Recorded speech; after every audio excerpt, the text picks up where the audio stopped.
everyone. So I don't typically do this too much when I'm working from home, but since we're filming today a little bit, gonna be making myself look a little better and polished, I guess you can say.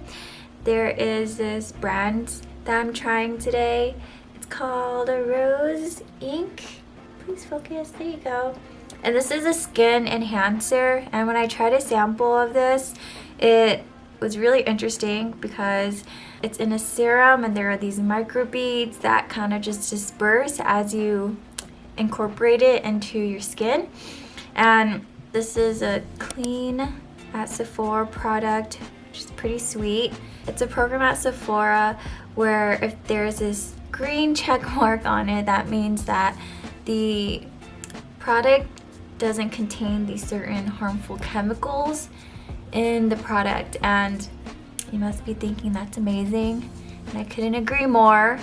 But if there's something to be said about chemicals in our products, the EU actually has the most stringent mandate when it comes to those things. I think they ban over like around 1,300 chemicals to be in our products. In the US, we only banned 11. The FDA only bans 11. The Clean at Sephora program, it has and bans 100 harmful chemicals that they determine to be harmful to us.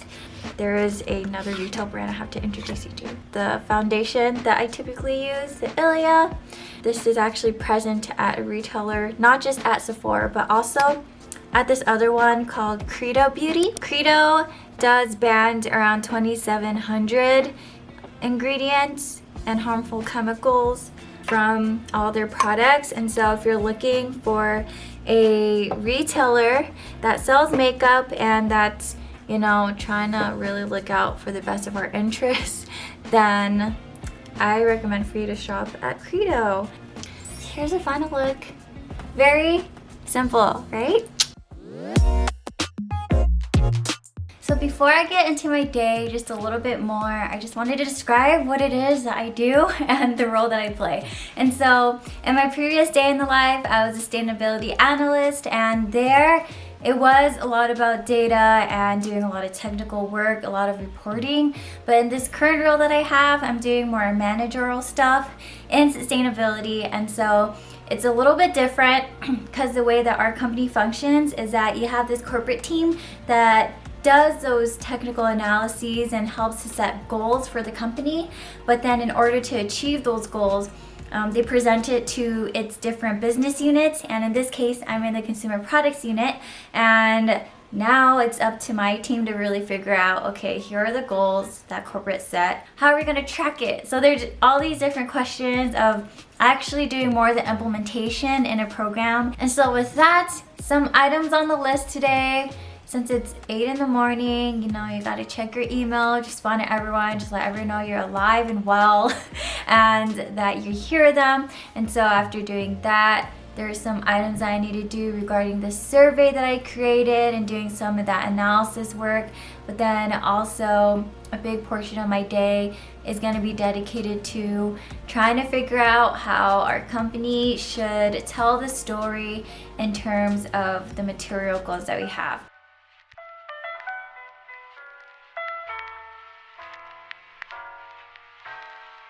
So the meeting that we just had was with product integrity, and that business unit typically focuses on making sure that all the products that's being created, it follows the guidelines that we have and complies with everything. What we're trying to do, incorporate sustainability compliances that the products need to have before it can actually be called more sustainable. So working with them, and I think that's something that you guys will realize as you start integrating more into the corporate role. It's that with sustainability in particular, you're not just working within your own business unit, you know, like you really do have to work with everyone from different units to integrate a program, for example, and to make sure that everyone's on the same page with these goals, you know, or even just to collect data.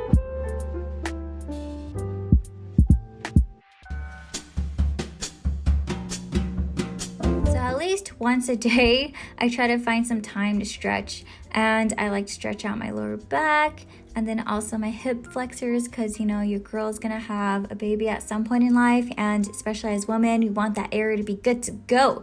But then lastly, I really do like to stretch out my wrists because I'm just on the computer all the time and it really does feel really tight. So making sure I'm stretching out those inner and outer parts of my wrists. And you know, I used to do this so much when I was TAing with my students, but seriously, you gotta get up and stretch at least once a day.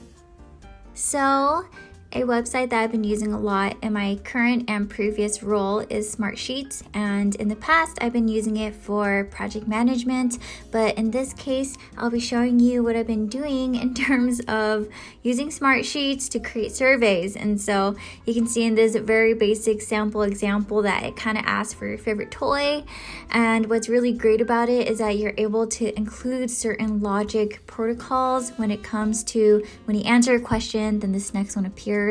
So you'll see in this example that when I do choose Barbie, this next question of which color of Barbie do you like, I am able to select it and it appears. And so I just think it's really interesting overall because I did take a surveys class when I was in grad school, and it made me thinking that it might be important since we're still trying to understand our environmental goals, issues, and data.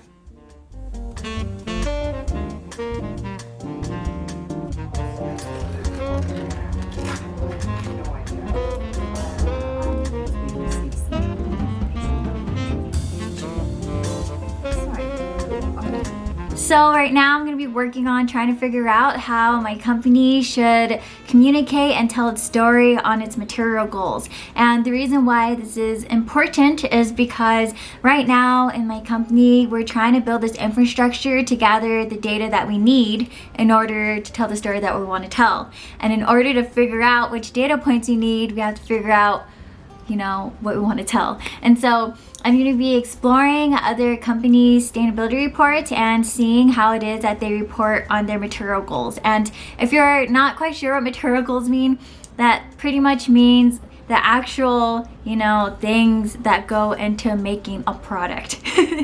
I only explain that because I know material can also mean something that's highly important, but in this case, material goals means, you know, actual physical materials.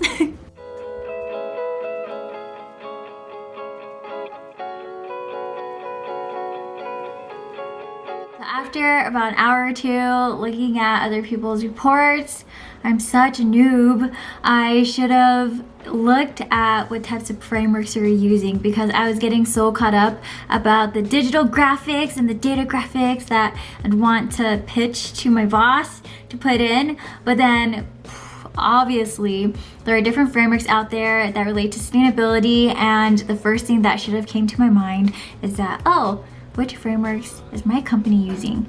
And came to that conclusion that we're using GRI right now and SASB. They're both disclosing different types of environmental information. I can maybe just put a quick summary screen here of what this means. But basically, what I realized is that the way and the information that we need to report on should tie into these frameworks that my company is using. And when doing a lot of research on other companies like H&M and Mattel, for example, they're both, you know, really big companies who make textiles or toys, which is a big thing at the company that I currently work at. They do use those two, or at least one of those types of frameworks. And so it kind of just validates everything, and that just comes to show that if you're not sure, go back and really ask the high-level questions so you're not just going to this rabbit hole figuring out what to do when the answer is right already in front of you. So I hope you guys enjoy that day in the life as a sustainability manager, and hope you learned a thing or two in the consumer product space, especially in the corporate world. It's just such an amazing time and exciting time to be in this space, and really hope that you guys would join this mission on trying to protect our planet, the environment, and everything. And I've been really enjoying all these questions that you guys have been asking, so go ahead, keep asking them. And for those of you who've been reaching out to me one-on-one, thank you so much for even trusting my advice to you. But hope you guys have enjoyed this journey that we're going on together. And yeah, I guess I'll catch you guys next time.